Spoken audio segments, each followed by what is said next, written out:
Hi, welcome to FS cookery vlogs. ഇന്ന് പാവയ്ക്ക വെച്ചിട്ടുള്ളൊരു റെസിപ്പിയാണ്. ഒരു പാവയ്ക്ക കറി ഉണ്ടാക്കാം. ആർക്കും ഇഷ്ടമല്ലാത്തൊരു വെജിറ്റബിൾ ആണല്ലേ പാവയ്ക്ക. പക്ഷേ ഈ കറി വെച്ചാൽ ഇഷ്ടമല്ലാത്തവർ പോലും കഴിക്കും. നല്ല ടേസ്റ്റുള്ളൊരു പാവയ്ക്ക കറിയാണ്. അപ്പോൾ ആദ്യമേ നമുക്കൊരു പാവയ്ക്ക എടുക്കാം.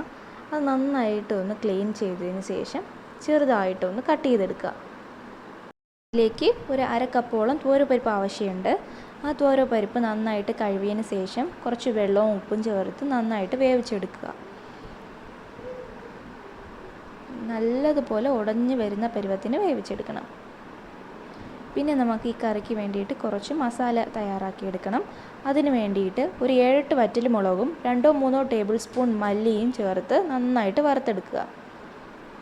ഈ വറുത്തെടുത്ത കൂട്ട് തണുക്കാൻ മാറ്റി വെച്ചതിന് ശേഷം ഇനി വേവിച്ച് വെച്ച തോരപ്പരിപ്പിലേക്ക് നമ്മൾ അരിഞ്ഞ് മാറ്റി വെച്ച പാവയ്ക്ക ചേർത്ത് കൊടുക്കുക.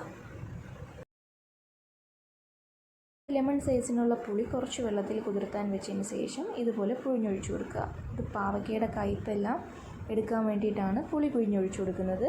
ഇതിലേക്ക് 1 ടേബിൾ സ്പൂണോളം പഞ്ചസാരയും കൂടി ആഡ് ചെയ്ത് കൊടുക്കുക.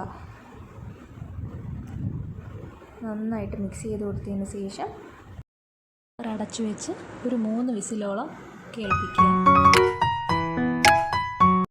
നേരത്തെ തണുക്കാൻ മാറ്റി വെച്ച മസാല നന്നായിട്ട് പൊടിച്ചെടുക്കണം. നന്നായിട്ട് പൊടിച്ചെടുത്തതിലേക്ക് ഒരു 1/4 കപ്പ് തേങ്ങ ആഡ് ചെയ്ത് കൊടുത്ത് കുറച്ച് വെള്ളവും ചേർത്ത് പേസ്റ്റ് രൂപത്തിൽ അരച്ചെടുക്കണം.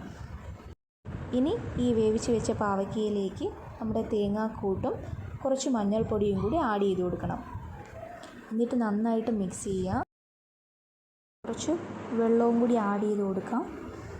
നമുക്ക് എത്രയാണോ കറി വേണ്ടത് അത്രയും വെള്ളവും കൂടി ആഡ് ചെയ്ത് മിക്സ് ചെയ്ത് കൊടുക്കണം. ഇതിലേക്ക് ഉപ്പ്, എരിവ്, പുളി എല്ലാം ഉണ്ടോ എന്ന് ഈ ഒരു സ്റ്റേജിൽ ചെക്ക് ചെയ്ത് നോക്കണം. ഇനി നമുക്ക് ഫൈനലായിട്ട് താളിച്ചു കൊടുക്കാം. അതിനായിട്ട് ഒരു പാത്രം അടുപ്പിൽ വെച്ചതിന് ശേഷം കുറച്ച് വെളിച്ചെണ്ണ ഒഴിച്ചു കൊടുക്കുക. അതിലേക്ക് 1-2 വറ്റൽമുളക് കീറിയിടുക. അതേപോലെ 2-3 കൊച്ചുള്ളിയും കുറച്ച് കറിവേപ്പിലയും ചേർത്ത് നന്നായിട്ട് മൂപ്പിച്ചെടുക്കണം. ഈ മൂപ്പിച്ചെടുത്ത കൂട്ട് നമ്മുടെ കറിയിലേക്ക് ഒഴിച്ചു കൊടുക്കാം. അപ്പോൾ നമ്മുടെ അടിപൊളി കറി റെഡി ആയിട്ടുണ്ട്. ഈ വീഡിയോ ഇഷ്ടമാവുകയാണെങ്കിൽ സബ്സ്ക്രൈബ് ചെയ്യാനും ലൈക്ക് ചെയ്യാനും ഷെയർ ചെയ്യാനും മറന്നു പോകരുതേ.